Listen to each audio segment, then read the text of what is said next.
أعوذ بالله من الشيطان الرجيم.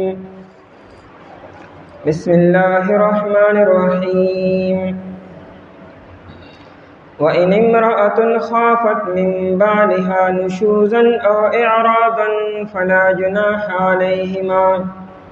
أن يصلحا بينهما صلحا والصلح خير وأحضرت الأنفس الشح وإن تحسنوا وتتقوا فإن الله كان بما تعملون خبيرا. وإن امرأة خافت أو کچری او خزا یریږي من بعلها نشوزا د خپل خاوند د زیاتی کولونه او اعراضا یا د مخ اړولونه فلا جناح علیهما پس نشته دې سګونه په دې دواړو باندې ان یصلحا بینهما دا چې دا دواړه صلح وکړي په خپل منځ کې صلحا یو قسم صلح کول والصلح خیر او دا صلح کول ډېر بهتر دي واحضرت الانفس او حاضر کړی شوي دي نفسونه الشح بخلتا وان تحسنوا او کچر تاسو خسلکو کې وتتقو او ځان بچ کې د ظلمنا فإن الله پس بشک الله تعالی چې دی کان بما تعملون خبیرا دې په سوچ تاسو یې کوي خبردار. آیت مبارکه کې د ښځې او د خاوندو او د ګریلو د پریشانو او د جنگ جګړو د حل بیان دی. جنگ جګړې انسان سره تړلې شوي دي، خامخا پرای کې اختلاف راشي، مزاجونه مختلفي، طبیعتونه مختلفي، بعض اوقات یو خبره بده ولګي، غلط فهمي پیدا شي، د دې وجې نه جنگ جګړې ته نوبت ورسیږي. خوښ او ناخوښ دا انسان سره تړلې شوي خبرې دي. چې کله جنگ جګړې ته خبره ورسېده نو ښځې او خاوند په کار داري چې خپلو کې دا مسله په احسن انداز کې حل کړي. کوشش دی وکړي چې دریم انسان ته دې پته ونه لګي او دی په خپل منځ کې کمپرومایز وکړي، یو بل سره صلح وکړي، د یو بل خبره واوري او بیا یو بل پویم کړي او خپلو کې خبره روواتي نو بهتر ده. کوشش دی وکړي چې خبره جدایۍ ته او طلاقو ته ونه رسیږي. ښځې له پکار دی چې ناکام وکړي او د سړي بالادستي ومني چې دی مشر دی د کور او سربراه دی، عقلمند دی، سمجدار دی، د سړي عقل د ښځې نه سیوا دی. لہذا چې عقل یې سیوارې رای به مضبوطه وي، خبره به مضبوطه وي. چونکې د ښځې عقل کم دی نو کیدای شي هغه په خبره نه پوهېږي صحیح، نو ښځې له دا خبره تسلیمول پکار دي چې سړی سمجدار دی، هوښیار دی، خیرخوا دی، دا خبره کې به خیر نو خپل مطالبات دی پریزي. او سړي لم کوشش پکار دی چې دا خپل زیاتی او ظلم ختم کړي او بیبي ته د بیبي په نظر باندې وګوري، خپلو کې ښه سلوک شروع کړي، کور آباد کړي. نو دا صلح کول ډېر بهتر دي د جنگ جګړو نه او د جدای او د طلاقو نه. وإن امرأة خافت او کچری او ښځه یریږي، خوف دې ته وایي چې د آینده باره کې تا سره یو فکر پیدا شي دا کار کېدو والا دی او هغه کار د انسان د طبیعت نه خلاف وي، نو دې ته ویل کېږي خوف. چې تا سره د یو آینده یو خبرې باره کې یره ده چې که دا وشو نو ما ته به نقصان وشي یا زما د مزاج نه به خلاف خبره وي، ته خوف ویل کېږي. وإن امرأة خافت او کچری یو ښځې سره یره ده، قرآن کریم خافت وی، شک بنه کی ښځه، شک اسم نره پکارو. د شک د وجې نه او د بدګمانو د وجې نه ډېر کورونه روان شوي دي، صحیح نه منځ کې اسې بدګمانۍ پیدا شي. نو د زوج او د زوجې منځ کې د ښځې او د خاوند کې بدګمانۍ بالکل نه وي پکارو. شیطان بدګمانۍ پیدا کی او بیا دا بدګماني شک ته ورسیږي او د شک نه بعد بیا دا هغه سمه خبره پتا باندې بده لګي. قرآن کریم خافت وی، کچره دې سره خوف ته چې دا کار کېدو والا دی من بعدها د خپل خاوند نه ظاهره خبره یو ښځه یو سړی چې په یو کور کې وخت تیری یو ځای دی د یو بل د مزاج نه خبر شي، د یو بل په مزاج باندې په عادتونو باندې خبردار شي. د سړی هر حالت دی لیدلی چې د نارمل حالت کې څنګه یې، په غوسه کې څنګه یې، د مزاج څنګه دی، خبرو عادت څنګه دی. او ناڅاپه د یو سړي عادت بدل شو، مزاج بدل شو، نو ښځه به خامخا وي چې څه چل شوی را اخرو.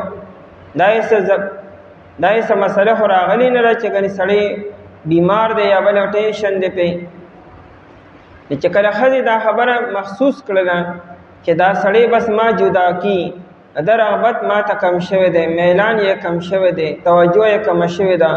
اوس هغه شان توجه نه کی، هغه شان خبرې نه کی، هغه شان جواب نه راکي، یا دې زیات تر وخت د کور نه بهر تیري او څه خبر هم نشته، څه داسې روزګار یې نشته، نوکري نشي چې بهر دی، خو کور کلي کې دی لیکن زیات تر وخت بهر تیري. نو دا ښځه په دې خبر باندې ورسېده چې زما ته میلان کم شوی دی. من بعدها د خپل خاوند نه د څه شي یره ده؟ نشوزنو. نشوزن داسې یو لفظ دی چې د دې په معنا کې پورتوالی دی، اوچتوالی دی. دا د سړي دپاره هم راځي، د ښځې دپاره هم راځي. د نشوز نسبت چې کله ښځې ته وشي نو معنی نافرمانی ده، چې ښځه د سړي نافرمانه شوه، سړی ورته جایز خبره کې دی نه مني، خپله کې خپله منشا کې، سړی ورته دا به کې دا خپله کې، سړی ورته دا به نه کې هغه د خلاف کې، سړی ورته پلاکې ته به نه ځي دا هغه ځای ته ځي، نو دې ته نافرمانی وي. نو نشوز د ښځې ته هم نسبت کېږي او سړي ته مو، او د نشوز نسبت چې سړي ته وشي نو معنی بیا ظلم شي، زیاتی شي، د ښځې حقوق نه پوره کړي، چې کوم واجب حقوق دي هغه نه پوره کړي. په سړي باندې دا خبره واجب ده چې ښځې له مهر ورکړي چې کوم مقرر شوی دی، که لږ دی او که ډېر دی. په سړي دا خبره واجب ده چې ښځې له به د رهایش دپاره ځای ورکړي، که د کرایې کور دی او که خپل ذاتي کور دی، که لوکی دی او که غټ دی، او دا سړی به د خپل وس مطابق رهایش به ښځې له ورکړي به. او دارنګې په سړي دا خبره واجب ده چې د ښځې له به د وخت مطابق مناسب معتدل خوراک به ورکړي، خواهشات نه معتدل خوراکو. عام کورونو کې چې کوم خوراک تیاریږي دا به دا سړی د ښځې له ورکړي. اوس سړي په دې کې کمی راوستو نو دا ظلم دی او زیاتې دی. او اعراضن یا د مخ اړولونه، اعراض مخ اړویو، بے التفاتی، بے توجهی ته وي. په نشوز او په اعراض کې دا فرق دی چې نشوز سړی وخت کم ورکی، کور وخت زیاتر بار تیری، کور ته کم راځي، لریوال اختیاري، دا نشوز دی. او اعراض دار چې کور ته خو راځي او تعلق هغه شان نه ساتي څنګه چې پکار دی، توجه هغه شانتي نه کی، خبرو جواب هغه شانتي نه ورکی، پرون تندی باندې خبره اوري نه او جواب نه ورکی، ځان خلاصي را خبرونه، دا اعراض دی. د اعراض تعلق له سره دی، ان اړه کې وته مینه کم شوی ده، دړه تعلق کم شوی دی، نو خامخا بیا دا سم خبرم بیا بدلږي. او د نشوز تعلق ظاهر سره دی، دا سړی په ظاهر کې چې دنو لریوال اختیاري،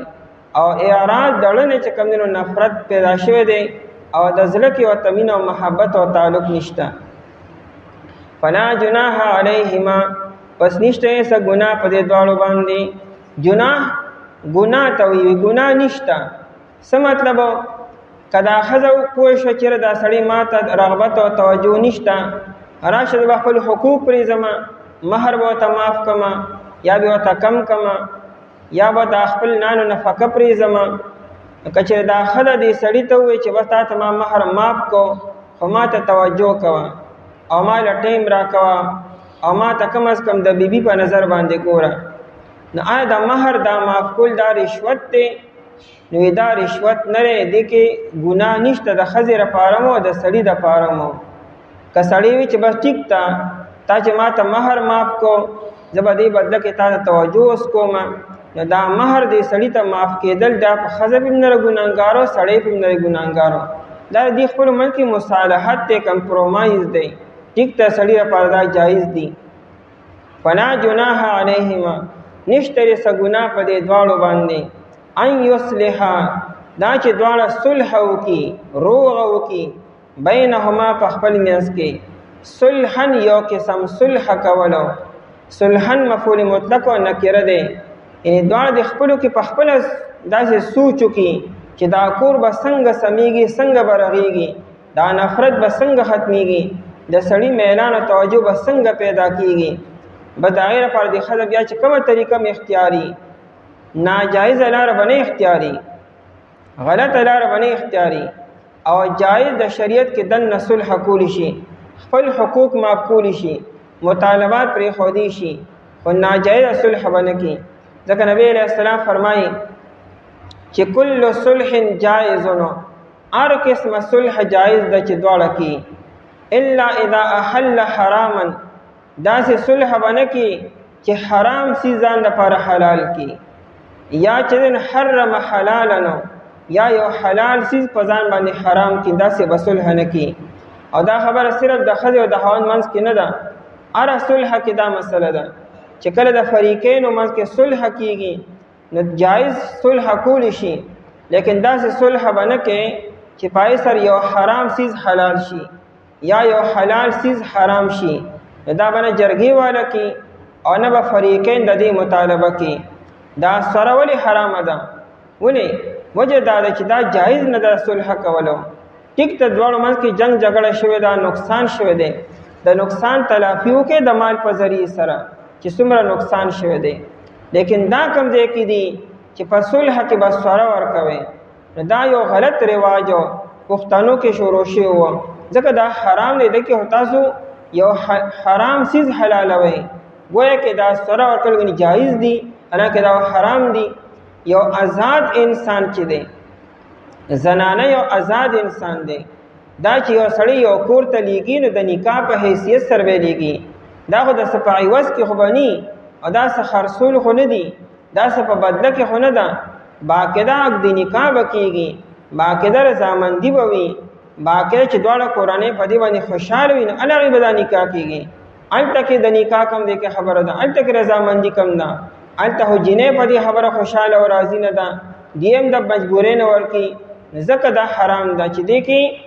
اگر چې صلح وشوه لیکن حرام سیز پکې حلالېدو دا صلح د سره حرامه ده نو ان یصلح بینهما صلحا دی به دواړه صلح وکړي یو قسم صلح کول چې جایزي هغه دا دی چې ښځه خپل مطالبات او خپل حقوق هغه معاف کړي نو بلکل صحیح ده صلح چې دا بهتر ده د جدایۍ نه او د طلاقو نه که چېرې فرق دواړه په خپل موقف باندې کلک ولاړي سړی وي در خپل مطالباتو نه رستو کېږم او ښځه وي چې در خپل مطالباتو نه رستو کېږم نو څه به کېږي خبر به جنګ جګړې نه بره شي طلاقو ته به لړی شي او طلاق سر به کور روان شي د ښځې مستقبل هم محدود شو سړي ته به هم آشان یا بیا میلو شي یا به میلو نه شي دوه کورونه روان شو خلکو کې دشمنۍ پیدا شوې یا به سړی همیشه د ښځې بد وایي او ښځه به د سړي بیا بد وایي هغه خبرې به د سړي باره کې کېږي چې هغه سړي کې نه وي دې داسې او دې داسې او دې داسې و دغه سمې خبرې به خرابې بیاني دغه په ماضي باندې دغه په لمن به داغ لګي به په خاندان باندې دارنګې دا سړی بیا د ښځې بد بیاني حالانکې ښځه کې به دغه خبرې نه لیکن انسان دی خپل ګناه خو انسان نه بیاني او نه مني په بل ارڅ ورچي نو سړی به د ښځې بیا غلط بیاني نو غیبت شروع شو نو دوکې شروع شي نو تهمتونه شروع شو او کله بیا د غلط تعلق قائم شو نو بیا نور مسئلې پیدا شوې د دې نه ښه داره چې انسان صلح وکړي خپلو منځ کې والصلح خیر دا صفیه رضی الله تعالی عنها چې وه یو پیره نبی علیه السلام دې نه خفه شو او نبی علیه السلام دې نه راضي کېدو نو دا ډېره هوښیاره او سمجداره وه نو دې عایشې رضی الله تعالی عنها ته وایي چې ته ماله نبی علیه السلام سره روغه وکړه او د هغې په بدله کې به تاله د خپل نمبر درکړمه چې کوم نمبر زما را روان دی د نبی علیه السلامو هغه نمبر به تا ته هبه کړم دا یو خو چې ته ماله صلح وکړې عایشې رضی الله عنها وایي صحیح ده د کله د صفیې رضی الله عنها نمبر راغی نو په دغه نمبر کې عایشې رضی الله عنها وایي زما یو ډېره ښکلې جوړه وه وی هغه رنگدار وا وی هغه می واچولا ای پای می قسمه قسم خوشبوګانی مولا ګولې او زه نبی علیہ السلام خواله رالما نبی علیہ السلام د خپل اصول پابندو وی الیک عنی زمانه لري شه دا نمبر ستانه لري دا نمبر خو د صفیه د حضرت خفایما نو عائشه رضی الله عنها تخپل واقع بیان کړه چې دا رنگي صفیه دا نمبر ماته هبه کړی دی په دې خبره چې بتا ستاو دایمن کې صلح وکما نبی علیہ السلام دا ونوي چې دا جایز نه دی نبی علیہ السلام بیا د صفیه رضی الله عنها خوشاله او راضی شو او دا صلح وا د صلح یو طریقه دام ده صفیه رضی الله عنها دا ونکړو چې صحابه راغون کړو چې راشه د پیغمبر هم پوهه کې حدیث کی بار خلکو ته مسلې بیان د کور کې ما سردا ممکن دا یقیني خبره ده چې غلطي به د صفیه رضی الله تعالی عنها او نبی علیہ السلام ایت تنبیه کولا صفیه رضی الله عنها سونه یو خیارتوب نه کار واغستو دا کور نه خبر بارو نه وتا نه صحابه ته نه سو دا چې کله روستو بیا صحابه واقع بیانول دغه لپاره سبق د لپاره تعلیم د لپاره بیان شو کني چاته هم پته نه و نه دا یو صلح وا چې صفیه رضی الله تعالی عنها وکړه آیت په دې موقع نازل شوی و چې سوده رضی الله تعالی عنها چې کله عمر نسیوا شو او نبی علیہ الصلوۃ والسلام اراده وکړه چې دا جدا کما هغه ماغه یو خیارتوب نه کار واغستو ای په خپل نبی علیہ السلام ته وای چې صلح وکړو زه تاسو په نکاح کې اوسېدل غواړم سبا قیامت کې تاسو په نکاح کې پاسېدل غواړم باقي د ما رغبت اسیم نشته دا د خپل نمبر چې کم دمایي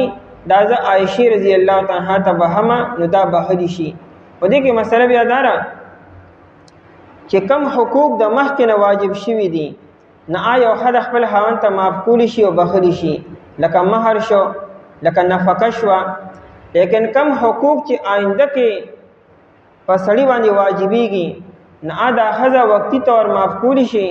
او د همیشه لپاره نه ان به واپس اغستی شي مطلب د خبرې دارې چې یو بیبي فرق خپل نمبر خپل خاوند ته وبخو یا خپل بلی بیبي ته وبخو چې کلم دا خزه غواړي نو خپل نمبر واپس اغستی شي مثال میاش پس او کال پس دا خزه ویل شي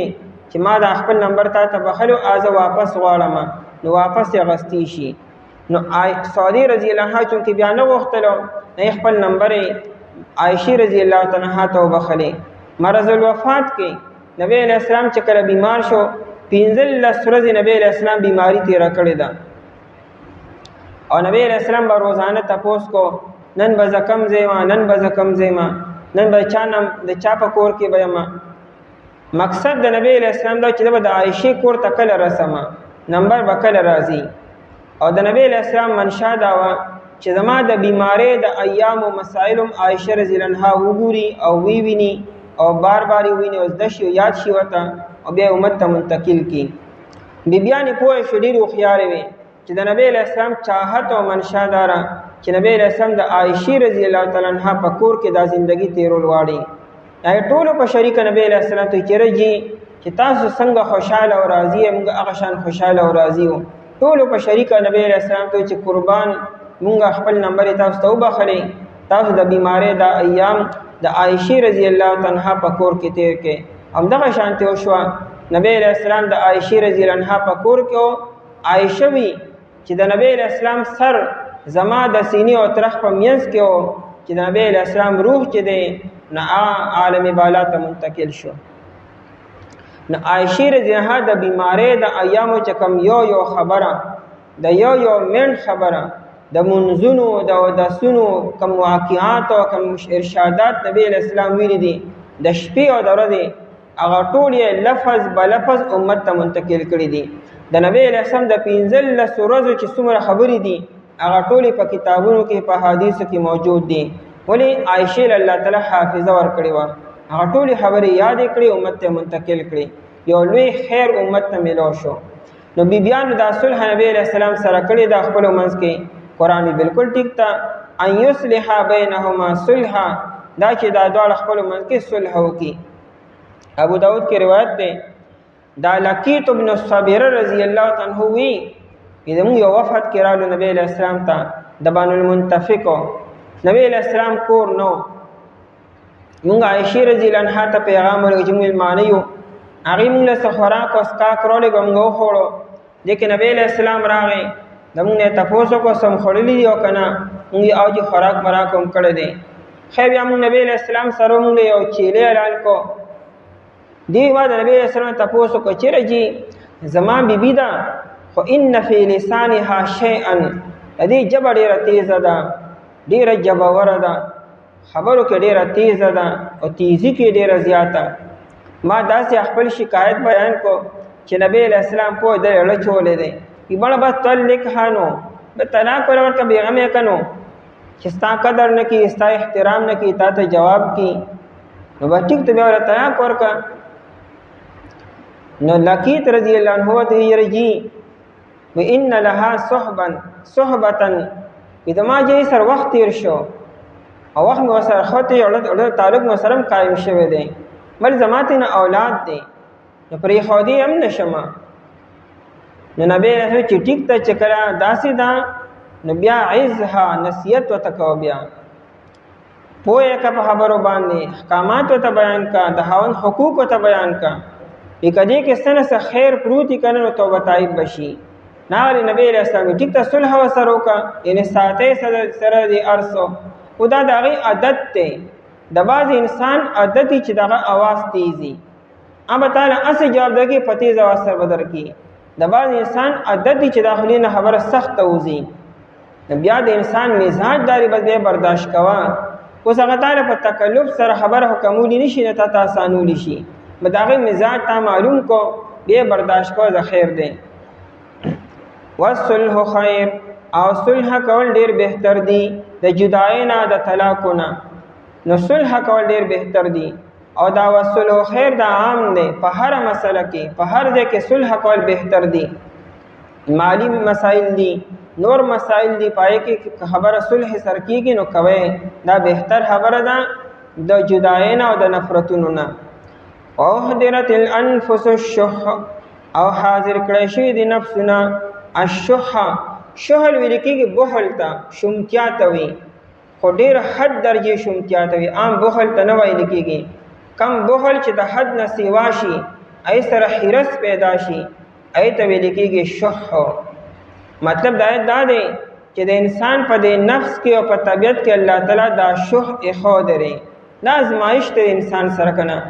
انسان د فرشتو په شان مکمل پاک نه پیدا کړي انسان په لکه الله تعالی د دنیا مین او محبت خود لري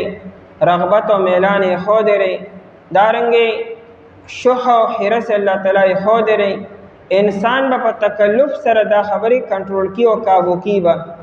نو انسان په دې طبیعت کې خدا شي پروت دی نو کچرمی ابي یو بل سره کمپرومایز وکي معافیو کې انسان اسیم په دې خبره خوشحاليږي چې ماته فائدہ ملاويږي او حضرت الانفس الشح انصار ته نبی علیہ السلام یو پیروي استاسو سردار او مشر څوک دی ناوی جد ابن قیس رضی الله تعالی عنہ وی نور ډیر ښه انسان دی خو خیر یو بخل پاکستان بخیل لینو او دا بخل دونه غټه خبر نه ده نور خرابې پکې نشته نبی علیہ السلام فرمایل و ایو داء ادوا من البخل وی دا بخل نه لوی بیماری لا سکی دی شي چې تاسو یې نور پکې سنی ته صرف بخل دی بخل خو ډیره غټه بیماری ده او بیا نبی علیہ السلام وی یو قوم ناوی د سمندر په غاړه پاتې کېدلو نو ملمانه به ډیر زیات راتلو نو دیره ملمنو نه تنگ شو نو دی خپلو کې دا فیصله وکړه چې سړی به سمندر نه هغه طرف ته لړ شو او ښځې به دلته یوازې پاتې شي چې بیا ملمانه راشي کور ته نو ښځې بېچاره سړي بار تلي څوک شته نه چې لړ شي دوکان له سروړي نو د مېلمستیانو به ځان بچ کو او کال ته سړو له څوک راشي یاره چې مونږ به دلته کې وو زنانه ملته کې دي بس نو څوک شته نه چې پخلی مخلی وکړي دی نو ځان بچ کو نبی علیہ السلام فرمایي چې کله دا کاری شروع کو نو څه چلو شو وی فاشتغل الرجال بالرجال والنساء بالنساء بله بیماری پکې شروع شوه نارینه نارینو سره یو بل کې اخته شو او زنانه زنانو سره یو بل کې اخته شو نو نور بې حیایي او نور ګناهونه شروع شو نو دا بخل چیرې د بخل د وجې نه خبره کم ځای ته ورسېده په حرام او په ګناه کبیره کې مبتلا شو. نو نبی اسلام فرمایلو چې د بخل نه لوی بیماری راسته کېدی شي. قرآن دلته وی د انسان په نفس کې طبیعت کې بخل پروت دی او شح پروت دی. استعمال سم پکار دی، غلط استعمال نه پکارو. انسان کې چې الله تعالی کوم دا ناکاره صفاتونه خو دي دا بدی سم استعمالي با.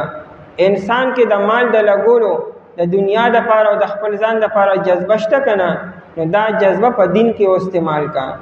انسان کې مینه او محبت شته، دا د دین د پاره کا جایز دی کې ولګوا. انسان کې شوه او حرس پروت دی، دا حرس د دین د پاره کا، د دنیا د پاره مې استعمال وا. وحضرت الانفس الشح، نو کچره خزا خپل حقوق معاف کی، سړی به وی چیرې ما ته مفتو کې بیبي میراو شو، حقوقم نه داینه دستر بردار شوما راشه ساتم به. وین تحسنو، او کچره تاسو نیکیو کې، کچره تاسو احسانو کې، خصلو کې سړو ته حکم دی مړه تاسو سر خصلو کوي. د سړی په دې د خزې په بد اخلاقو باندې په بې دوان د خیر چشم پوشي کوي ساتي چیرې دام د چا لور دا چا خور دا کدا د جدا کوم سن لوی تکلیف وته ورسیږي دا غریب به بیا سکی راشه به ساتم به خیر دی. وین تحسنو، او کچره تاسو خصلو کې بیبیانو سره احسانو کې. وتتقو، او تاسو ځان بچ کې د ظلم او د زیاتینا. وتتقو، پرهیزګاریو کې. که انسان کې پرهیزګاری نو بیا د بیبي حقوق پورا کولی شي، او کني نو بیا نشي پورا کولی. فإن الله، پس بشک الله تعالی چې دی کان دی بما تعملون خبيرا، په هغه سوچ تاسو یې کوي خبيرا ډیر خبردارو. وإن تحسنوا یوي تفسیر کشاف او تفسیر کبیر دواړو دا واقع لیکلی دا. دا عمران ابن حطان چې دا ډیر زیات بد شکل و، د شکل و صورت په اعتبار سره انتهایی قبیح هو عمران ابن حطان. او الله تعالی ول بیبي ور کړی و، نو بیبي انتهایی حسین او جمیله و چې په دغه علاقه کې دومره ښکلې بیبي بل نه و. یو پیر دواړه ناستو، نو دی بیبي وته وی حمدت الله على اني وانك من اهل الجنه. بیبي وته عزت الله تعالی شکر ادا کوم او حمد ادا کوم چې زبم جنتی ما تبم جنتی.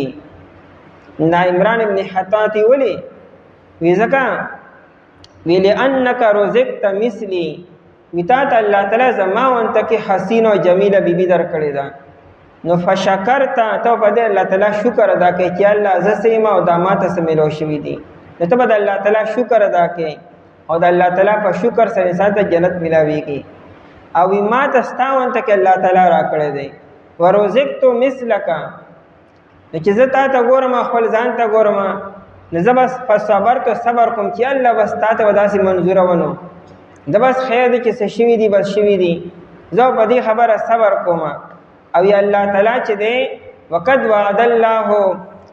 بالجنة للصابرین والشاکرین، الله تعالی وی صبر کوونکو ته هم جنت ملاویږي او شکر گزار ته هم جنت ملاویږي. ما ته په صبر الله تعالی جنت راکړي او طالب الله تعالی په شکر جنت درکړي. قرآن یې خیر دی، برداشت کوي چې څه شوي دي هغه شوي دي، خواهشات به جنت کې پوره کوي، د خپل منشا متعلق به ملو شي، دنیا کې بس وخت تیر کوي. فإن الله کان ما تعملون خبیرا. او کچره یو ښځه یریږي د خپل خاوند نه د زیاتی کولونه یا د مخ اړولونه، بس نشته څه ګناه په دواړو باندې. په دې خبره کې چې دواړه صلح وکړي، خپل منځ کې یو صلح کول، او صلح کول ډېر بهتر دي. او حاضر کړی شي دي نفسونه خود غرضۍ ته یا بخل ته. او کچره تاسو ښه سلوک وکړئ او ځان بچ کړئ د ظلم نه، بس بېشکه الله تعالی چې دی په هغه څه چې تاسو یې کوئ خبردار. اعوذ بالله من الشیطان الرجیم، بسم الله الرحمن الرحیم. ولن تستطيعوا أن تعدلوا بين النساء ولو حرصتم فلا تميلوا كل الميل فتذروها كالمعلقة وإن تصلحوا وتتقوا فإن الله كان غفورا رحيما. وإن يتفرقا يغني الله كلا من سعته وكان الله واسعا حكيما ولن تستطيعوا او هرگز بتاسو طاقت انلره اند دې خبرې تعدلوا بین النساء چې تاسو به برابریو کې پمیند زنانو کې ولو حرستم اگر چې تاسو حرس وکې فلا تمیلوا پس تاسو ممایل کېږئ کل المیل ومکمل مایل کېدو سره فتذروها پس تاسو پرېږدئ دې لره کالمعلقتی پشان د ځوړند کړی شوي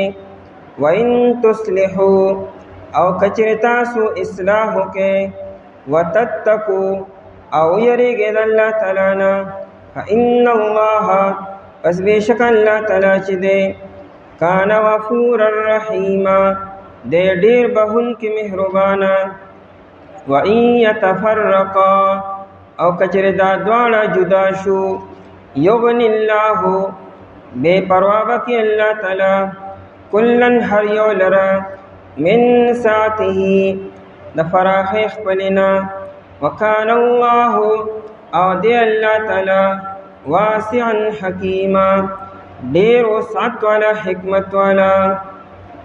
پدی آیتونو کی بیان دے کچر یو انسان دے داغا د یو نزیاتی بیبیانی دی نو دا خبر لازم دا چې دای منځ کې به انصاف کی برابری بکی او دای حقوق به پوره کی با او یو طرف ته به مکمل نه متوجه کیږي چې د وی خیر خبر لی خیال ساتي او دا بل خیر خبر بالکل نه دی چې کم اختیاری امور دی پای کې بدی برابری کې دا په باندې واجب او لازم ده نکاح کول سنت دی خدای حقوق پورا کول دا بیا فرض او واجب دي که یو انسان دنیا کې نکاح ونکو نو سبا قیامت کې دوانه ملامتیا نشته او تاسو باندې تاول نه کو لیکن یو انسان نکاح وکړو او بیا د بیبي حقوق پورا نکړو نو سبا قیامت کې وردی حقوق مبارک تاسو کیږي که یو بیبي دا کدودی او قدری دی او کسلور دی که یو ور دایم حقوق دی او کدوا درې او سلور دی بیا د ټولو حقوق او دایمن کې برابرۍ دا په باندې واجب او لازم دی باقی چې کوم غیر اختیاری امور دي لکه د زړه میلان او توجه دا د انسان په اختیار کې نه ده بعضې بیبیانو الله تعالی ناشنا صفات ورکړي وي هغه عقلمند وي سنجیده وي ذهین وي خوش اخلاقه وي تابعدار او فرمانبردار وي د خبرې سلیقه ول ورزي نظم و ضبط کې برابر وي د انسان توجه خود به خود ایت سیوای او بعضې بیبي داسې چې ناسمجه وي جلباز وي خوش اسلوبي ول نه ورزي نظم و ضبط نشي کولی د خبرو طریقې سمانی انسان خود به خود ایت بیا میلان نه کیږي نو دا میلان او د زړه توجه د مینه او محبت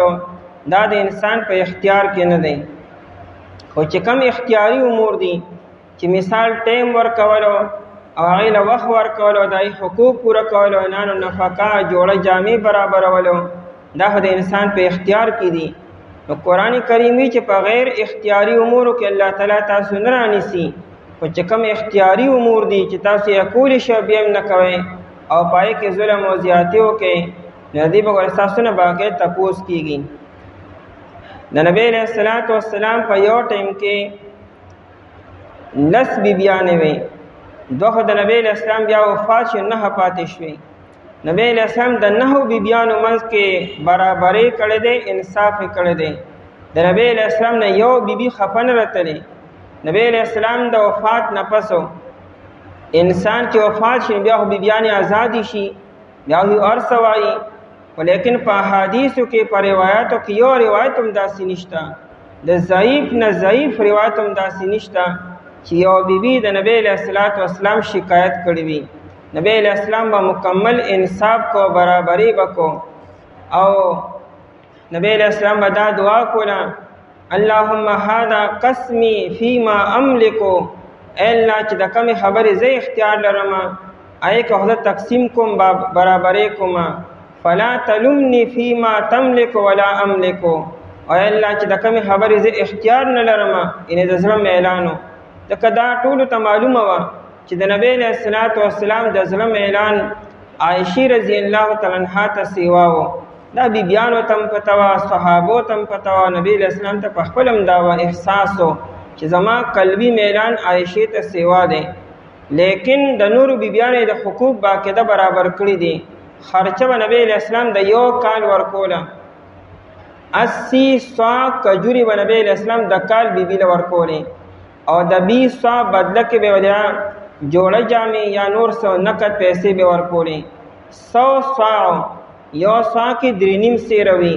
دا د نبی علیه السلام سالانه خرچه د یو بیبي وه دا به هرې بیبي له ورکول به نبی علیه السلام د بیبیانو خرچې برابر کړي دي ټایم یې ول ورکړی دی د ماښام نه والې تر ساره پورې ټایم دا به د یو بیبي و او د ورځې ټایم خو د بار کارونو به او د مازدیګر او د ماښام منځ کې دا ټایم د ټولو بیبیانو و نبی علیه السلام به چې د مازدیګر لمونځ وکړو په نمبر یو کوډګۍ ته به لاړو لسته منټه چې څونه و هغه نبی علیه السلام بیبي سره تیر کړو د هغې خیر خبر او د هغې ضرورتونه یې برابر کړو دا د نبی علیه السلام تقسیم دی نبی علیه السلام چې کله ام سلمه رضی الله عنها سره نکاح وکړو دا ډیره غیرتی بیبي وه غیرت او په هر مؤمن مسلمان کې وي خو د ام سلمې غیرت یاد و چې نبی علیه السلام دې سره نکاح وکړو نو دې سره نبی علیه السلام 3 ورځې پاتې شو 3 ورځې بعد نبی علیه السلام دې ته ووایي چې لیس بک هوان علی اهلک ته په خپل کور والا باندې سپکه او ذلیله نه مطلب دا چې ته یو عزتمند بیبي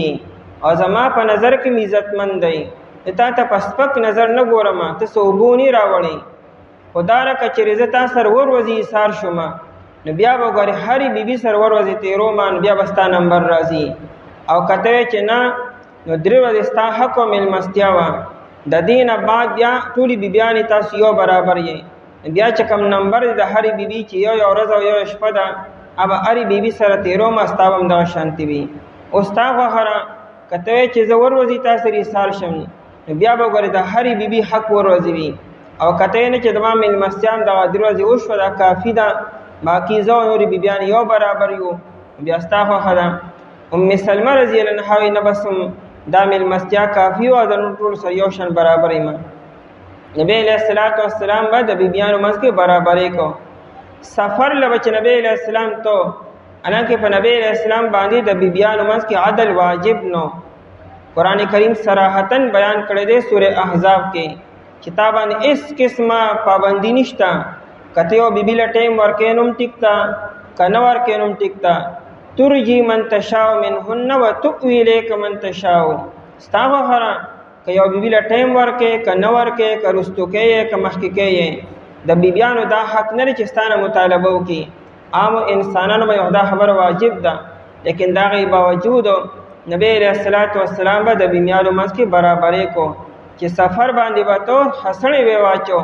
او چې د کمې بیبي نمبر به ووتو او به سره بوتله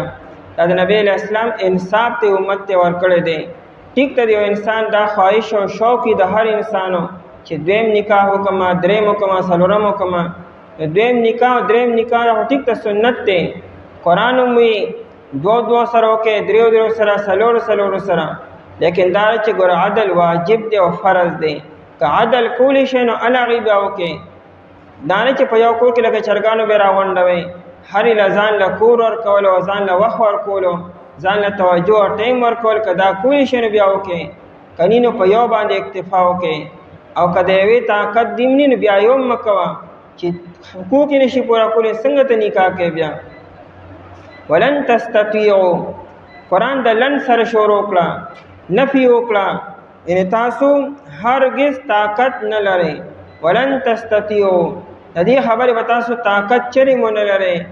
ان تعدلوا دا چې تاسو برابري وکړئ انصاف وکړئ بین النساء په منځ د بیبیانو کې خدا قلبي تعلق یادي د زړه چې کوم میلان دی او مینه او محبت دی نو په دې کې تاسو برابري چرې نشئ کولی ځکه د انسان د زړه د انسان په خپل اختیار کې نه دی پته نه دی کله مایله کېږي چاته انسان خبر هم نی او زړه چاته مایله شوي وي انسان ته پتم ني او زړه کې لار شي دا هرست بیا انسان یو هو رته می خبره کوزه شو وزیت نه نو قلبي میلان او قلبي تعلق چې دا د انسان په خپل اختیار کې نه دی نو قران دې کې چې هغه طاقت نه لري یعنی قلبي میلان او قلبي تعلق کې تاسو طاقت او برابرۍ نشئ کولای ولن تستطيعوا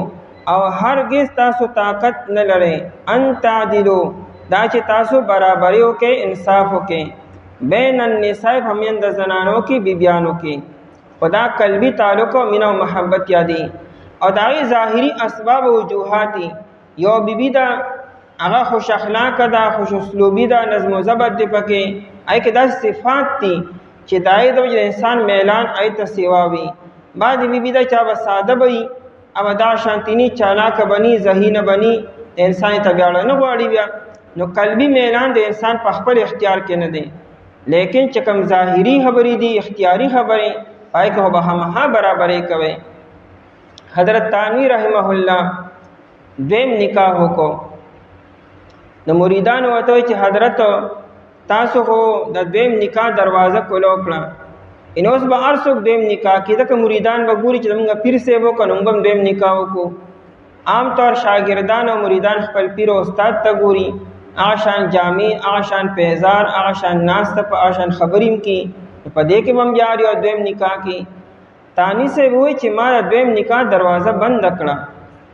ځکه چې اوس یو انسان ګوري خانقاه کې چې زکم احتیاط کوما چې زکم طریقې کار کوما داسې وسو کوم نه کی ځکه تانی سے وو تل لګولې په خانقاه کې چې چا به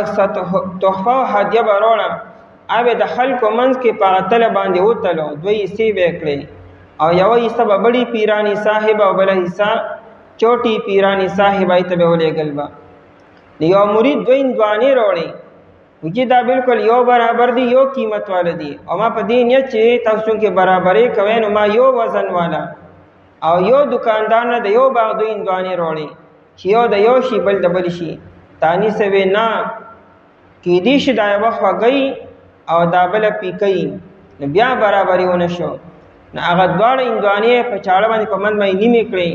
او د یوې اندوانی یو حصہ د بل اندوانی بل حصہ دا یو کورتا او نور دواړه بل کورتا یو الله تعالی بیبیان امداسه ور کړې وي بیبیانو می احتیاط بیا کو تانی سوي کله کله زو لړ شمه غلطه سره د یو بیبي نمبر د بل کورته لړ شمه د روټه ټیم کې نو ماته بیبي وی چې جی روټه خو تیار د استقبال کور دی خو نمبر دا غبلی بیبي دی بیبیان بیا داسه تابعدار وي کله کله په غلطه د ابلی بیبي نمبر کې یو خلل شمه ارته مو چې قربان ارس تیار دي استقبال کور دی لیکن نمبر دا غبلی بیبي دی دومره پر بیا بیبیانو باندې خبرو خیال ساتو چې انسان په دې خبرو کې برابرۍ کولی شي ځان دی وتلی نو ټیک ته دویم نکاح دی وکي کني نو په یو باندې اکتفا وکي ځکه نبی علیہ الصلوۃ والسلام فرمایي من کانت له امراتان ابو داؤد شریف کی روایت ده چې چا دو بیبیانی دي او فمال الى احداهما او دی یو ته میلان او توجه کی د ولړو تپوس نه کی اختیاری امور کې یو ل ټیم ورکی کله پټو کله ښکارا کله سو هغه بل بالکل یو اګنور کړي دا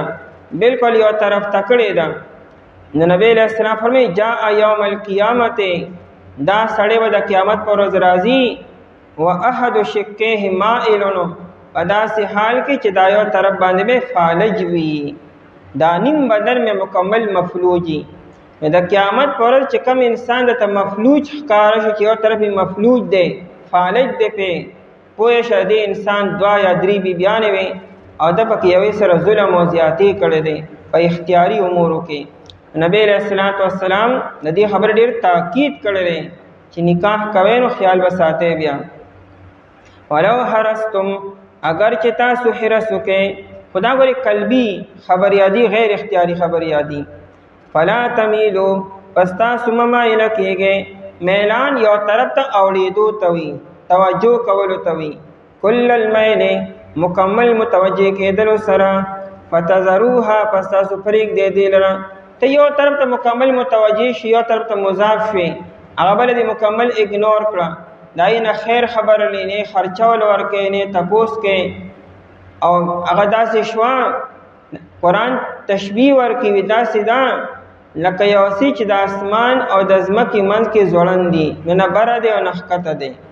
وي دا بیبي هم تا د اسمان او د ځمکې منځ کې ځوړنده کړه، یې ازاده که چې نه ساتي نه د خوښه. ایر به الله تعالی بل ځای انتظام وکړي او یادا چې مکمل توجه ورته کوه، ټیم ورته ورکوه. فتذروها پس تاسو پرېږدئ دې لره کالمعلقتې په شان د ځوړندې کړی شوي څیزو، نو داسې مه پرېږدئ. روح المعانی لیکلی دی امام ابن سیرین رحمت الله علیه وی دا مشهور تابعی دی چې یو انسان دو بیبیانې دي او دې د یو بیبي په کور کې اودس کی او د بلې کور کې اودس نه کی، دا مکروه دي. دومره پورې احتیاط وکړئ چې د یو بیبي په کور کې اودس کی او د بلې کې جمعات ته راځي، دام تا ظلم او زیاتې وکړو. امام مجاهد رحمت الله علیه دا بل تابعی دی، ابن عباس رضی الله عنه شاګرد هغه وی صحابه به دونه احتیاط کو چې ته د یو بیبي په نمبر کې خوشبو لګې او د بلې کې خوشبو نه لګې، دام ظلم او زیاتې دی. دواړو ته به په یو نظر باندې ګوري یو شانتې کالمعلقتې په شان د ځوړندې کړی شوي کې. وان تصلحو او کچرې تاسو اصلاح وکړئ، اصلاح یو روان څیز سمولو ته وي، کم بګاړ راغلی دی کم فساد راغلی دی هغه ختمولو ته سمولو ته اصلاح وي. کچرې تاسو اصلاح وکړئ یعنې چې کومه خرابي راغلی را کم بګاړ راغلی دی بیبي د طرف نه یا ستا د طرف نه، دا سم کې روغه وکې. حالات همها راځي د انسان په کور کې، انسان د فرشتي نه دی، جنگ جګړې نفرتونه راځي، انسان له یرول پکار دی او نوې زندگی تیرول پکار دی. مونږ د نبی علیہ السلام سیرت مکمل اصل کې ير کړی دی. غزوه احد واقع شوې ده، ظاهر خبره چې غلطي د چا وه دغه څلوېښتو کسانو چې کته راکوز شوي وو چې کوم نبی علیہ السلام د غونډۍ د پاسه کینولي وو. دې 500 کسانو ته نبی علیہ السلام د بخاری روایت دی کومګه جنگ وګټو بیا هم تاسو نه راکوزیږئ، کومګه جنگ بیلو تاسو باندې راکوزیږئ. نبی علیہ السلام دونه فرمایل ک تاسو مونږ د بر نوی نه چې مونږ ټوکړي ټوکړي شو او مارغان راځي او زمونږ غوښه اوچتي او تختی بیا هم تاسو نه راکوزیږئ. دا بخاری روایت ته باقاعده کتاب الجهاد کې دومره تاکید نبی علیہ السلام چې نه راکوزیږي، بس چې سو پوری معنی ویلي. او چې کله لومبنۍ حمله کې صحابو جنگ وګټو کافرانو تښتېدلو، دغه بر اختلاف پیدا شو، 40 کسان راکوز شو. هغه د نبی علیہ السلام مقصد دا چې موږ بس جنگ وګټو، نو کافران هغه دی روان دي، خزي هغه برخیږي غر تر موږ دلته کې سکو را دي چې صحابه مدد وکړو. خیر دا 40 کسان راکوز شو. الته خالد ابن ولید ایمان نور او شاته وکتلو چې میدان خالی دی، هغه دالته 300 کسان د شاده غاړي کړو، 2700 ردی غاړي شو. صحابه من کې گیر شو او چاته پته نه لګي چې څه چلو شو، بس چې سو شو خو بیا وشو، یا کسان شهیدان شو، ټول صحابه زخمیان شو، نبی رسول الله په خپل هم زخمی شو. او ظاهر سدي ظاهر دار چې ردی 40 کسانو په غلطه سره دا کار شوی دی او ظاهر باندې 40 کسانو کې ټول شهیدان شوی نه دا موجودوم دي. لیکن نبی علیہ السلام په وکاله کې او بیا د نبی علیہ السلام بعض صحابه چرته داسې یو حدیث او داسې واقع نشته چې نبی علیہ السلام دغه 40 کسانو ته ملامتیا کړي چې مړه ستاسو ولاس هم سردا کار شوی دی کنه، که تاسو نه راکوز شئ نو به جنګ ولې بیلو. نبی علیہ السلام دینه ملامت کړي دي، نه وته پیغور نه تانا، بس چې سو شو بس شو. نبی علیہ السلام هغه ير کړي دي. دې ته ویل کېږي لیډرشپ، دې ته ویل کېږي د کور سربراه. غلطه کم دی کې نه کېږي، او چې وشو نه بس وشو کنه، معافي تلافي شو بیا ولې تازه کې. زموږ مصیبت دارې 40 کاله مخکې او 10 کاله مخکې او 10 کاله مخکې به یو کار شوي او معافي تلافي به هم شوي، بیا چې بل څه خبره او تام دا چل کړو ته واړو خبرې مه کوه. لکه معافي تلافي څه مطلب شو، بیا هغه تازه کولو. زموږ د نبی علیہ السلام سیرت په دې نظر باندې ګورو نه، غلطه وشوي نو بس وشوي، اوس خبره اصلاح وکړئ، نو زړې خبرې مه تازه کوئ، نوې خبرې په ټایم سره ختمې کړئ. وان تصلحو او کچې تاسو اصلاح وکړئ، وتتقوا او یره اختیار کړئ د الله نه ویریږئ. دا نه چې ګنې زړې خبرې بیا دای زور وباسي، ته نه څه خبره باندې جوړې او زړې خبرې ته نه پای زور د اوخ هغه حسد او د اوخ هغه وسه پړه کې مه ساتئ. د لسو کالو مخکې زړې خبرې نقطې نو باسي وتتقوا د الله نه ویریږئ فإن الله پس بېشک الله تعالی چې دی کان دی غفور الرحیم ډېر بخښونکی مهربانه نو الله ورته هر څه معاف کړي که د یو بل حقوق کې تلافي شوي او کمې کوتاهي شوي وإن يتفرقا کفر کور اډو سمیدنه کور روان شو نو بس روان شو او خبره جدایي ترله طلاق وتراله چې طلاق وشو نو بس هر څنګه وشو که په پلانینګ باندې وشو که په جلبازۍ کې وشو بس شوي دي اوس هر یو د خپله مخه وکړي اوس د نارینه خپل سوچ او خپل سمیو کې د آینده مستقبل باره کې زنانه د خپل مستقبل باره کې سوچ او فکر وکړي او زړې خبرې د یېرې کې او نوې انتظام به الله تعالی وکړي او دا مو چې دا څه وشو دا څه وشو چې انسان بیا ټوله ورځ ټوله شپه نشي بیا جاړي د جړام صحت شته او که نه ای انسان جړاله پیدا دی مخکې سوچ وکړه مخکې ځان انتظام وکړه زینب رضی الله عنها د نبی علیہ السلام د ترور لور ده زید رضی الله عنه د نبی علیہ السلام زوی د متبنا دون پاک هسته سوق کې دی شي نبی علیہ السلام له خپل نکاح تړلې دی او د نبی علیہ السلام په چاهت او په منشا دا نکاح شوی دی چې نبی علیہ السلام ته شخصیت چاله نکاح وتړي د زینب او د زید رضی الله عنهما ته کې هسته وي خدا اختلافات راځي انسان سره نکاح شو خو خپل منځ کې تر کور نه جوړېدو اختلافات پیدا کېدلو زینب قریشیه وه هاشمیه وه دای خاندان بیک ګراوند ډېر اوچت و زید رضی الله عنه اگر چې اصیل دی اصل نه دی آزاد دی لیکن د غلامۍ داغ پې لګېدلی دی او د یمن دی نو زینب رضی الله عنها لهجه لږه تیزه وه خانداني خبره پکې موجود وه نو هغه شان کور جوړ نه شو خبر اختلافات او جنگ جګړې ته راله او زید رضی الله عنه نبی رسول چې دې طلاق ورکوم نبی رسول مو ورکوه او وجه دا و چې د ما په وجه نکاح شوی دی ما ولا نکاح تړلی زینب ما تیاره کړې وه چې طلاق ونشي نو ښه دی لیکن اگر چې بیا طلاق شو بیا اوس سړی سوچ وکړي چې دومره پاکو هستو والا منځ کې هغې کې دا طلاق شوي دي بیا چې نبی علیہ السلام ول نکاح تړلی نو دا به راځي په کورونو کې دا خبرې اترې خو دا نه چې بس کورونه هر څه روان شو زید رضی الله ځان له بل ځای انتظام وکړو ام ایمن چې وه دا د نبی علیہ السلام د پلار وینځه وه او بیا نبی علیہ السلام ته میراث شوه زید رحمه ام ایمن سره نکاح وکړو داین ول الله تعالی اسامه ورته کې لوی شخصیت ورکړو او دلته کې زینب رضی الله عنها د نبی علیہ السلام په نکاح کې راله ایته د امهات المؤمنین ورته کې لوی لقب میلاو شو نو کورونه روانېږي نه وقتي طور باندې روان شي د سمولو د انسان کوشش وکړي نن زمونږ مسلمانانو کې دام یو غټ مصیبت دی چې موږ باندې یو حادثه راشي یو آفت راشي بس بیا موږ د ارسن الله سوی بس بیا موږ کوشش نه کو پاسونه اوږده خبره ده رومیان چې رومیانو په رومیانو کې یو صفت دامو عمر بن العاص رضی الله عنه دا وی عمر رضی الله عنه ته چې ما رومیان ډېر د نږدې نه ولیدلو په دې کې یو دا صفت چې کله دی را پرېږدي نو فوراً پاسي بیا څه مطلب که دې باندې حادثه راشي دین غلطي وشي مسټیک وشي یا آفت پې راشي نو دا چې به بیا پراتی وي پاسېدو نیمه دې د پاسېدو کوشش کی حالات په چا نه راځي انسان کې و همت پیدا کی جذبه ځکه پیدا کی با خپل مشرانو تاریخ ته وګوري ای په دې حالاتو کې پاسېدو کار کړی دی نو که حالات کورونه کې روان شو نو روان شو دانه چې بس هر څه ختم شو د سمول به کوشش کو د نوې ژوندۍ د جوړولو به موږ ځان انتظامات وکړو وان يتفرقا او که دا دواړه یو بل نه جدا شو په طلاق سره نو بل جدا شو یغنی الله بے نیاز بکی الله تعالی بے پروا بکی الله تعالی کلن هر یو لرا من ساعته په فضل خپل سره یا په فراخي خپل سره ان سړی دانو چې په دنیا تمام دک یو ونو او سړی خزم نه یبم دک یو سړی میو نه الله بل نور خپل ورکی الله به سړی له خپل تنظیم کې خپل کور کې خزر الله تعالی بل ځای کې تنظیم کې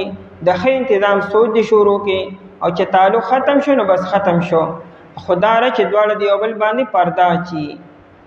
د یو بل برای دی نه بیانې بس دادی و چې بس الله تنو منظوره لکه زید او زینب رضی الله عنها کې تیاکو شو کنه نو دا خو نه چې زید د زینب برای بیانولې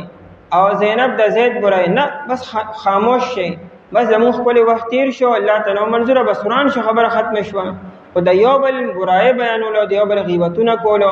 د یو بل د پردې خبرې کولو دا جایز نه دي په هیڅ یو صورت کې مو. کلا من ساتي هر یو لره په فراخۍ خپلې سره. وکان الله واسعا حکیما، او دی الله تعالی ډېر وسعت والا حکمت والا. یعنې د الله په خزانو نظر وساتئ. دا مه وایئ چې د ما هر څه لاړل اسم نه ریتلي، ته ګوره بیا به الله تعالی هر څه آباد کړي، بلکې د هغه نه به الله تعالی ښکلي درکړي. الله سره ډېر وسعت او ډېره فراخي ډېر ګنجایش دی. مونږ خلک په الله نظر نه ساتو، په دنیا نظر ساتو. بس هر څه ختم شو، نه ختم شوي، الله نه ختم شوي که نه. الله د هر چا مالک دی، بندوبست کوونکی دی. او هرګې به تاسو طاقت ونه لرئ دا چې تاسو انصاف وکړئ په منځ د بیبیانو کې. اگر چې تاسو حرص وکړئ پس تاسو مه متوجه کېږئ په مکمل متوجه کېدو سره، پس تاسو پرېږدئ دې لره په شان د ځوړندې کړی شوي. او که چېرې تاسو اصلاح وکړئ او پرهیزګاري اختیار کړئ پس بېشکه الله تعالی چې ډېر بښونکی مهربانه. او که چېرې دا دواړه جدا شو، الله به بېنیازه کړي، بې پروا به کړي هر یو لره په فراخۍ خپلې سره. او دی الله تعالی ډېر وسعت والا حکمت والا. اعوذ بالله من الشیطان الرجیم. بسم الله الرحمن الرحیم. ولله ما في السماوات وما في الأرض ولقد وصينا الذين أوتوا الكتاب من قبلكم وإياكم أن اتقوا الله وإن تكفروا فإن لله ما في السماوات وما في الأرض وكان الله غنيا حميدا. ولله ما في السماوات وما في الأرض وكفى بالله وكيلا. إن يشأ يذهبكم أيها الناس ويأت بآخرين وكان الله على ذلك قديرا. من كان يريد ثواب الدنيا فعند الله ثواب الدنيا والآخرة وكان الله سميعا بصيرا. ولله او خاص الله تعالی د پاره دی ما فی السماوات و ما فی الارض، ها سوچ په اسمانونو کې دی او ها سوچ په ځمکه کې دی. ولقد وصینا الذین، او یقینا مضبوط حکم کړو مونږ هغه کسانو ته اوتوا الکتاب من قبلکم چې ورکړی شوی ته کتاب مخکې ستاسو نه، و ایاکم او تاسو ته ان د دې خبرې اتقوا الله او یریږئ د الله تعالی نه. و ان تکفروا او کچر تاسو انکار وکئ فإن لله پس بېشکه خاص الله تعالی د پاره دی ما فی السماوات و ما فی الارض، ها سوچ په اسمانو کې دی او ها سوچ په ځمکه کې دی. وکان الله غنیا، او دی الله تعالی بې پروا حمیدا ستایل شوی. ولله او خاص الله تعالی د پاره دی ما فی السماوات و ما فی الارض، ها سوچ په اسمانو کې دی او ها سوچ په ځمکه کې دی. وکفا بالله وکیلا، او کافی دی الله تعالی کارساز. ان یشأ یذهبکم، کچری الله تعالی غواړي بوبزي تاسو لره ایها الناس ای خلقو، ویأتی بآخرین او رابولی نور خلق لره. وکان الله علی ذلک، او دی الله تعالی په دې کار باندې قدیرا قدرت لرونکی. من کان یریدو، څوک چې اراده لري ثواب الدنیا د بدلی د دنیا، فعند الله پس الله تعالی سره دا ثواب الدنیا والآخرة بدل د دنیا او د آخرت. وکان الله سمیعا بصیرا، او دی الله تعالی اوریدونکی او لیدونکی. په دې مخکې آیتونو کې د میراث د یتیمانانو د زنانو د حقوقو او د ښځې د خاوند د حقونو بیانو. اوس دې آیتونو کې بیان دی چې دې احکاماتو باندې عمل وکړي، او عمل به هغه څوک کوي چې هغه کې تقوا او د الله تعالی یره وي. چې رچا پړه کې د الله تعالی یره پرهیزګاری ده ابر د احکاماتو اهتمام بکی عمل بکی او چې رچا فضل کې د الله تعالی یره نشته دی هغه د احکامات سرسری وګڼي او عمل وپینه کی د دې سورته مبارکه په لومبني آیت کې لومبني لفظ چې هغه د تقوا او یا یوحنا ستقوا ربکم الذی د دې آیت په لومبني آیت کې دا خبره وا چې ګوره ویریږي د الله تعالی نه چې کله انسان کې د الله تعالی یروي او د قانون یروي هغه بیا په دا قانون باندې عمل کې داغه ادب او احترام کې او چې کله انسان خپل ځان د قانون نه لوی وګڼي بیا ردی دا قانون اس پروا نه ساتي به د یو بصر کې پشانتی او د یو خسنی پشانتی حیثیت علم نور کې قران وی د الله نو یریږي او دا احکامات صرف تاسو ته نه دي تاسو نمخ کې امتونو ته موږ د احکامات بیان کړیو دا موږ له تسلی راکې چې دا مو چې ګن الله تعالی پتا سو پابندې لګولې دي او سخت احکامات درکړې دي دا حکمونه دا پابندې تاسو نمخ کې امتونو باندې وي او تاسو باندې هم دي او کچرنه عمل په نه کوي پروا نه ساتي بیا الله تعالی ورستاسو محتاج نه دی الله غنی دی الله بادشاہ دی اسمانون ازمکه د الله تعالی دی د الله تعالی توحید اس حاجت نشته دی الله بل قوم پیدا کی بل قوم پیدا کی هغه په دې احکامات باندې عمل کی یو مثال دی د انسان نمخ کې پزمکه باندې جناتو د جناتو نمخ کې دو مخلوقات او حن او بنو هغه ته الله تعالی حکمونه ورکړي وو هغه په دې کې ناکام شو او فیل شو د الله د حکمونو پابندي او نکړه او پروا او نه ساتله الله دغه قومونه تباہ او برباد کړو صرف نمونه پاتې حن او بنو باقی دا قومونه کمزې کې دي څنګه حالات سدي داغي مزارونه او قبرونه کمزې کړي دای زندگی سوا اس ذکر نشته دي الله تعالی جنات رولې غلو هغه ته دغه حکمونه ورکړو هغه په عمل نه کو پروا نه ساتله الله تعالی انسانان راوستلو جنات شاته کړو قرآن کریم کې براہ راست خطاب انسان ترې جنات تابع دي اوس که انسان د دې حکمونو پابندی نه کوي عمل پې نه کوي الله تعالی انسان ته څه ضرورت دی د انسان نمخ کې درې قومونه لرې کړو حن لرې کو بین لرې کو جنات هم لرې کړو یو طرف ته کړو انسان تابم لرې کما ستانه مخ کې قوم نوح او قوم عاد او قوم ثمود دا لوی قومونو هغه چې کومه ترقی کړي و هغه له الله تعالی کم طاقت ورکړو هغه دی وخت کې انسان ته نه ملو شوی احرام مصر دای گواه دی چې نن موجوده دور کې د ټیکنالوژي کې خلک حیران چې دا دومره غټي بر رسیدلې څنګه دي چې په دې جدید دور کې دغه غټي داسې آلات لا انسان سره نه چوچت یې کی واغي بر دومره رسول دي دم انسان دا کار کړي فرشتو نه کړي دا کار نه جناتو کړي دي انسان الله تعالی دونه طاقت ورکړو لیکن هغه چې کله د الله د حکمونو پابندي ونه کړه او دغه احرام مصر شته او خلق نشته خلق څه شو الله نه سو نابود کړو انسان موجوده انسان ته وي ته ګورې کم از کم د دې خبرو خیال وساته کنه ساتي د عبرت نشان به وګرځي نام او نشان به دې پاتې نشي ولله یو خاص الله تعالی د پاره دی ما فی السماوات و ما فی الارض سوچ پاسمانو کې دی او ها سوچ پزما کې دی د اسمانونو د زمکو ارس د الله تعالی دی الله مالکم دی الله خالقم دی او الله تصرفم کولی شي چې سوال یا بکی انسان ته هلګ وانت کې اختیار ورکړی دی لګونته کې زمکه دا لګونته سره او لګونته اختیار دی او مجازي دی انسان وی که بازار سیما دا هر څه د الله تعالی دی محکم د الله او اوسم د الله او بیا بم د الله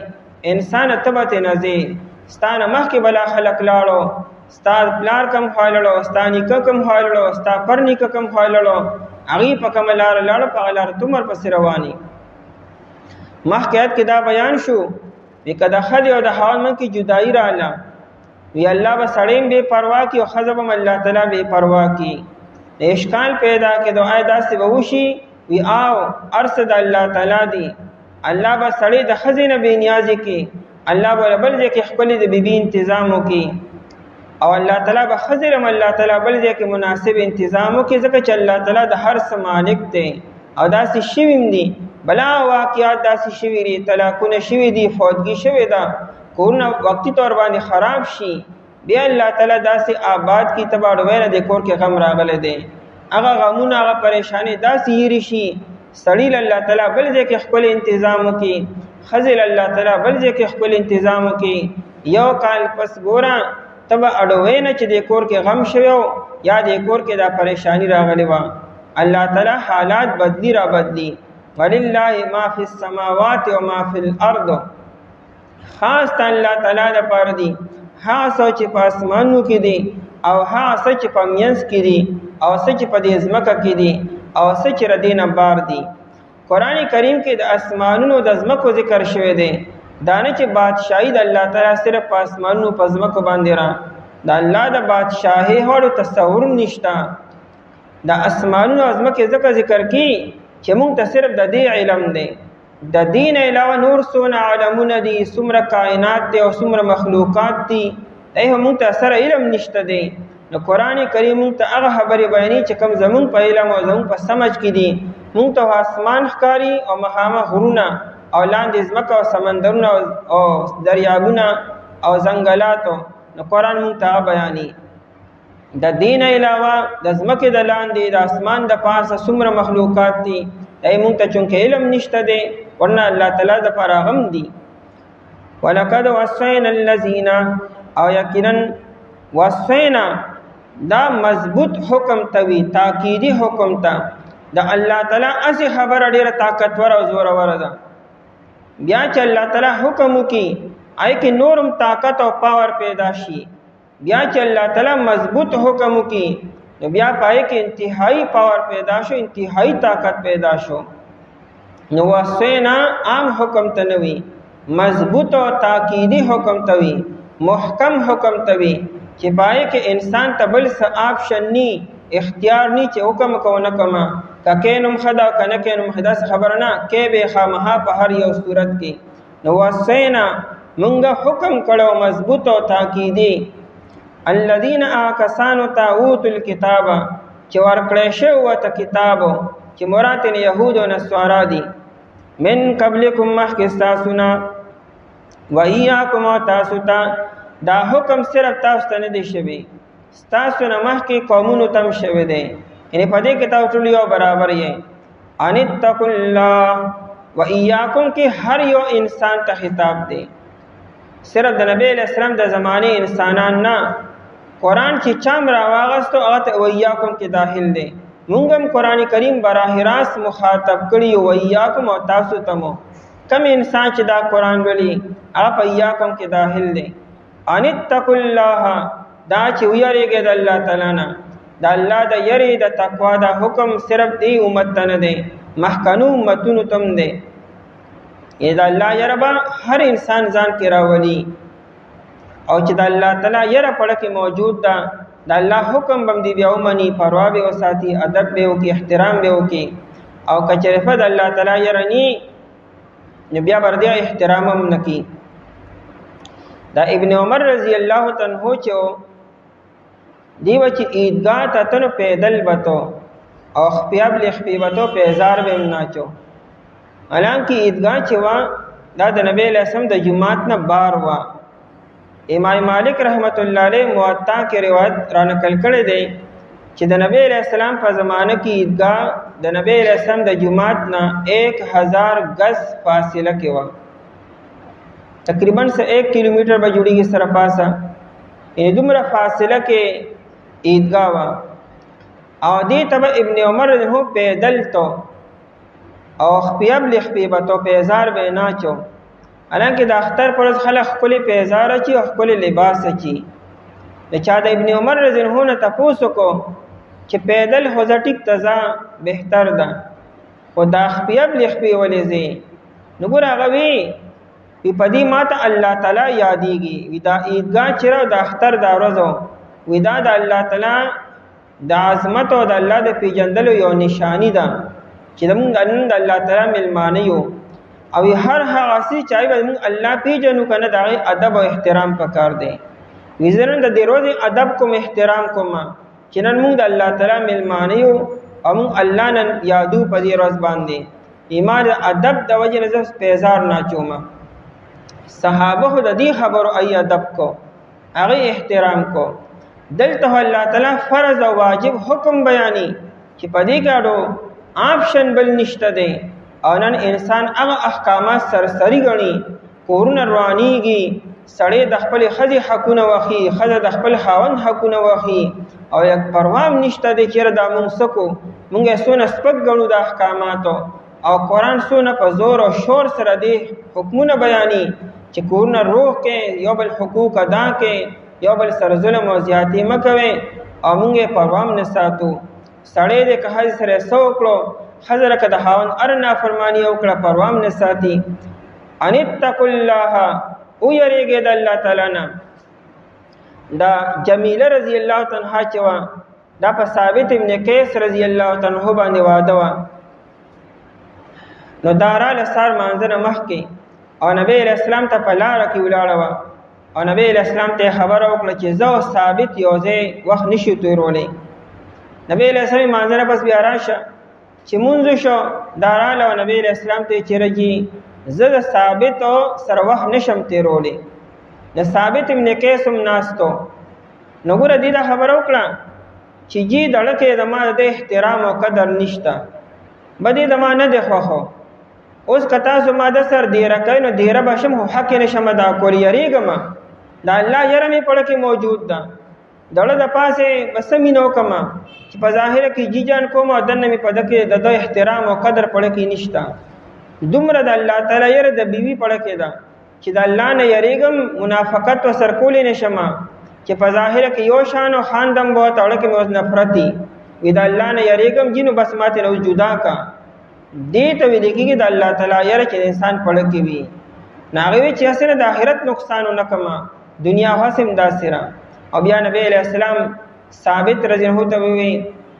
چې بدا ځان جدا کا ثابت رضی الله عنه ولا په مہر کې او باغ ورکړو نبی علیہ السلام ته دا باغ واپس کې وچی او تم واپس کوما او کدی نور سوالی اولم مرکم نور معلومو خمار د اخلاص کا نو بل خبر نه وا ویل کې مې د قدر نشته د احترام نشته ول د انسان په اختیار کې نه دی ان اتقوا الله د الله نو یریږي چې کله د انسان پړه کې د الله تعالی یروي دی بچریم بیبي تر نوکر په نظر نه ګوري او دا دایته په د بیبي په نظر باندې ګوري او چې کله د خځې پړه کې د الله تعالی یروي هغه خپل خاوند ته د مالک په نظر باندې ګوري د قدر په نظر باندې وګوري وان تکفروا او کچرتا سو انکار وکي کته د الله د حکم نه انکار وکي یعنی عمل پې نه کوي نه الله تعالی ورته تاسو مينتون نه کوي نه الله تعالی تاسو ضرورت دی فإن لله پس بشک خاص الله تعالی لپاره دی ما فی السماوات و ما فی الارض سوچ پاسمانو کې دی او سوچ پاسما کې دی یعنی الله ارشد الله دی وکان الله غنیا حمیدا او دی الله تعالی بے پروا غنیا بے پروا بے نیاز دی الله تاسو ګوره ضرورت نشته دی حمیدن ستایل شوی الله تعریفونه ډیر خلق کی کتا سي نه کینو مې کوي ولله ما فی السماوات او خاص الله تعالی لپاره دی سوچ پاسمانو کې دی او سوچ پزما کې دی درې پیری مسلسل ولله ما فی السماوات راغی په مثال کې اشاره د الله تعالی او ساتو کشایش طرف ته وا چې دا خدا هون یو بل جدا شو نایر دانه چې دنیا روانه شو الله به وساتو فراخیرا ولې چې ارشد الله تعالی دی او دا دوباره چې لله ما فی السماوات راغی دې کې د الله تعالی شان بے نیازه طرف ته اشاره ده چې الله تعالی بے نیاز رستا سنا دا تاسو چې حکم بیانی دانه چې الله تعالی تاسو ضرورت او حاجت ته ارشد الله تعالی دی او دا دریم ځل به بیا لله ما فی السماوات وی دې کې د الله تعالی رحمتونو طرف ته اشاره ده چې ارشد الله تعالی دی الله باندې باور وکړه اعتماد وکړه په الله باندې توکل وکړه الله و تاسو باندې رحم او کرم وکړي الله بدل ارشد درکې وکفا بالله وکیلا او کافی دی الله تعالی وکیلن کارسازو وکیل ستوي څنګه چې مونږ د یو مقدمه یو سړی وکیل کو نو کله موږ کوو چې موږ اعتماد وکړو، نه ته موږ خپل اختیارات وسپارو، بیا زموږ د طرف نه بیان هغه کی، متکلم بیا هغه وي، دفاع بیا هغه کی، بیا موکل شاته خاموش ولاړی، د جج مهتا، د قاضي مهتا، د مدعی مهتا، د گواهانو مهتا وکیل بیان کی بیا. او کچری جج څخه تاسو کې چې ما خپل اختیارات دل ورکړي دي، وی الله وکیل کې د خپل ځان الله ستاسو لپاره کافی دی. چې الله باندې باور وکړه، اعتماد مو کو، الله تمہار سره اوس پارلو نه یریږي بیا ما الله ډیر خپل وکیل دی. مقدمه بدل سم الله وحی، مسائل بدل الله تعالی حل کی، پریشانی بدل الله تعالی حل کی، ارسب الله تعالی در کی. اوس سوکراشی په الله صرف غیرتو کې الله ته خپل ځان حواله کی او الله خپل وکیل جوړ کی. انسان دی خبرو ته نه تیارو، موږ خپل نفس او خپل خواهش او ارسه مهی تکړی دي، الله باندې څوک باور والا نشتا. قرآنی وکفا بالله وکیلا، الله خپل وکیل ګرځوي، بیا بیغمه اوسېږي. تاسو د الله تعالی خبري پوره کې، نه الله تعالی خپل خبري بیا پریزه. الله ډېر خپل چل ورزي د خبرو سمولو، د کارونو سمولو، د بیګاړو د فساد د ختمولو. وکفا بالله وکیلا، موږ سکو موږ اخیره کې الله ته وسپارو، یا اوس به الله تعالی کی ایما خپل وسکو. انسان خپل جیب او خپل طاقت او خپل خاندان او خپل غیر چاپیر ارس استعمال کی چې پیسې مونشي یره بس اوس به الله تعالی کینو. موږ اخیره کې الله تفریزو، اره خبرو به کې الله ته وسپاره، یا الله تبه کې زب سو کما. وکفا بالله وکیلا، الله ډېر خپل کارساز دی. کارساز معنی کارونه جوړون کې. ان یشاء یذهبکم، کچر الله تعالی غواړي یذهبکم بو بزی تاسو، مراتن ختم ولو ناپید کول دی. الله و تاسو بوزی ختم بم کی. ایها الناس اے خلقو ویات بآخرین، الله براولی نور خلق لرا. سنن سعید بن منصور کی دا روایت تے ابو هريره رضی اللہ عنہ وی چې کله د سوره محمد د آیت نازل شو، وان تتولوا یستبدل قوما غیرکم ثم لا یکونوا امثالکم، ایکن دا مضمون دی. کچره تاسو نه مانی الله و نور راولی، تاسو به فنا کی. نو نبی علیہ السلام سره خوا کې سلمان فارسی رضی الله تعالی عنہ ناستو، او نبی علیہ السلام د سلمان فارسی رضی الله عنہ په ملا باندې گزار رو بغو د مینی وی الله برد قوم روچت کی واغي واستاسو نخکل کارو کی. ان الله با عجم راولی، اے عربو کنه منه تاسو ناشکری کوي، ناقدری کوي،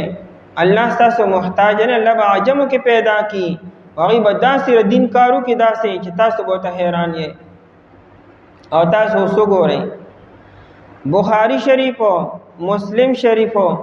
ابو داود، نسائی، ابن ماجه، مشکات، دا د حدیث چکم لوی کتابونه دي، دا ټول عجم لیکلي دي. راشه وګوره او دی وخت کې د حدیثو کتابونه، د فقه کتابونه،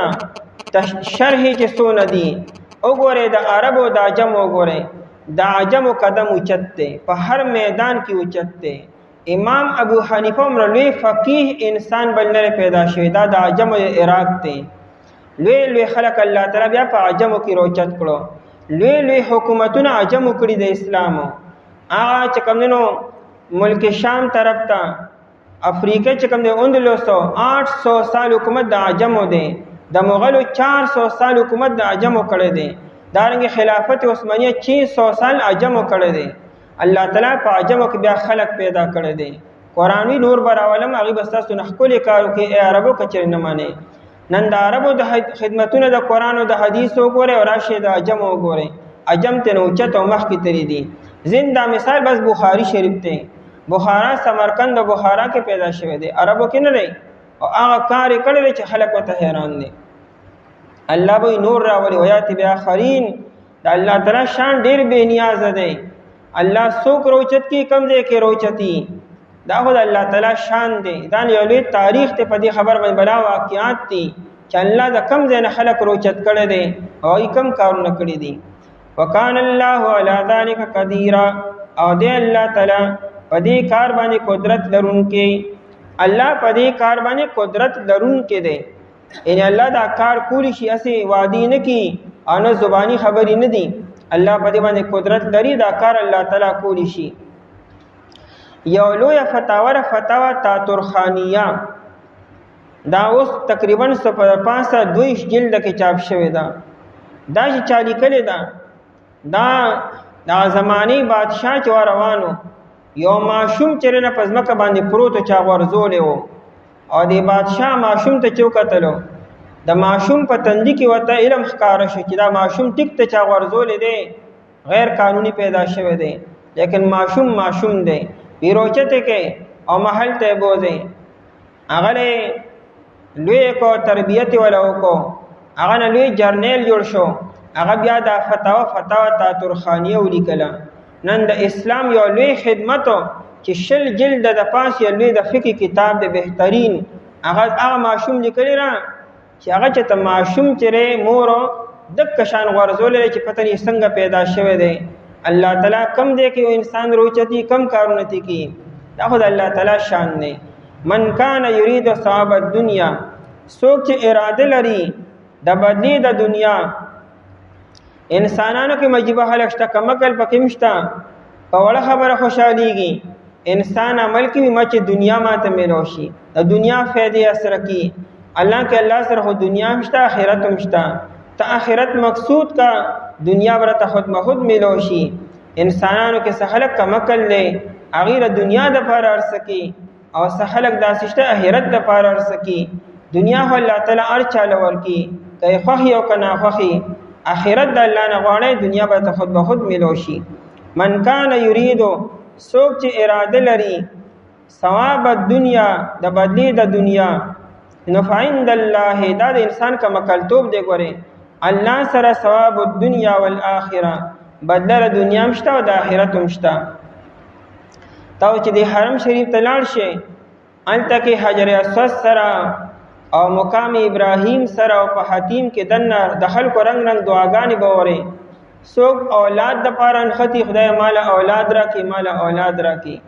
او څوک په کور پسې انختی، څوک په نوکرۍ پسې انختی. حالانکه د الله نه دام خبرې غوښتل دي، الله نه سم سوالونه کې سمو غټي خبرې ته نه غواړي. دا څه خبرې دي؟ دا هو الله تعالی ارچاله ورکی نوکری، او ارچاله الله تعالی ورکی مال، او ارچاله الله تعالی اولاد ورکی. د الله نه غټ سوالونه کې غټو الله به دام درکې، ډیر سب الله تعالی درکې. نو دا کما کلتوبي چې انسان په داسې خپل ځای کې دومره وړي خبرې چې هغه دلته ته ملاويږي، بغیر مینت او بغیر د مهنت او انسان ته ملاوي دي شي، الته کې غیره پاره تل راغواړي. فعند الله ثواب الدنیا والآخره، الله سره بدله دنیا هم ده او د آخرت هم ده. یعنی دا دعا کول څه ګناه نه غوښتي شي، د الله نه هر څه غوښتي شي. خدای چې الله نه غټ سوالونه وکړي، ډیر څه نه وغواړي. زید بن ثابت رضی الله عنه وی بما د نبی اسلام نه اوریدلو، فرمایلی من کان همه الاخره، د چا مقصد چې اخرتی، په هر یو کار کې اخرت ته ګوري، بیا الله تعالی جمع الله شمله، الله رد ارسرا جمع کی. دی غریب پریشان بیانی در په در باندې بانی، الله ولا ارسرا جمع کی، راغون کی وتا، آسان کی وتا. دنیا وتم الله تعالی آسان کی، په آسان وته ملاویږي رزق او ارسو. وجعل غناه فی قلبه، الله د دړه کې بادشاہي پیدا کی، غنا پیدا کی، انسان د زړه بادشاہ شي. او واتته الدنيا وهي راغمه، دنیا و ترازی و ذلیل راضی. دی دنیا پس منډه نه وي، دنیا ته پس منډه وخی، لکه د مقصود آخرت دی. او بیا نبی رسول الله فرمایي ومن كانت نیته الدنيا، او څوک چې په ارسه کې دنیا مخکې کې دنیا سره کې وی الله تعالی فرق الله ضیعته، یو الله تعالی رزق منتشر کی، در په در باندې کله یو ځای کله بل ځای، کله یو ځای کله بل ځای. سار شي او ماخام شي کار نه ختميږي، سار او ماخامو وي د مونږ د پر ټیم نه ملاويږي، تلاوت د پر ټیم نه ملي، خوراک د پر ټیم نه ملاويږي. انسان وګورئ د دې لپاره پیدا دی چې خپل خوراک او خپل رزق او خپل بچو سره او خپل مونږ او د په اطمینان سره نشي کولی. داسې دنیا خو په جهنم باندې لاوشي چې ته هغه پسې لیوانی رواني. او بیا نبی رسول وی وجعل فقره بین عینیه، الله دا غربت او دا محتاجی د سترګو مینس کې ولګي. بس غریب او غربت او فقر ارس بډیر وي سنشت او سنشتا ولم یاته من الدنيا الا ما كتب له دی ډیر کوشش کوي ډیر منډه تړلې به وخی ملاویږي هم هغه مر چې سونه الله تعالی لیکلی وي نو انسان د آخرت باره کې فکر وکا الله به رزق هم درکې خپل به درکې د عزت به درکې دلا فراخ به درکې دلا او خپل په سکون سره به درکې وکان الله سميعا بصيرا او دی الله تعالی ډیر اوریدونکو خلیدونکو الله ګوري کنا چې کوم یو انسان په کوم نیت باندې عمل کوي دنیا لپاره کوي که د آخرت لپاره کوي او خاص الله تعالی لپاره دي هغه چې په اسمانو کې دي هغه چې په ځما کې دي او کینن حکم کړو موږ کسانو ته چې ورکړی شو ته کتاب مخکې تاسو نه او تاسو ته مو دا چې ویریږي تاسو الله تعالی نه او کچر تاسو انکار کوئ پس بشکل الله تعالی لپاره دي هغه چې په اسمانو کې دي هغه چې په ځما کې دي او د الله تعالی به پروا ستایل شوی او خاص الله لپاره دي ها سوچ په اسمانو کې دي او ها سوچ په ځما کې دي او کافی د الله تعالی کارساز کچر الله تعالی غواړي بو بزی تاسو لرا اے خلق اور ابو الله تعالی نور خلقو او د الله تعالی په دې کار باندې قدرت لرونکي آسو چې وی اراده لري چې بدلی د دنیا پس الله تعالی سره دا بدل دنیا او د آخرت او د الله تعالی اوریدونکي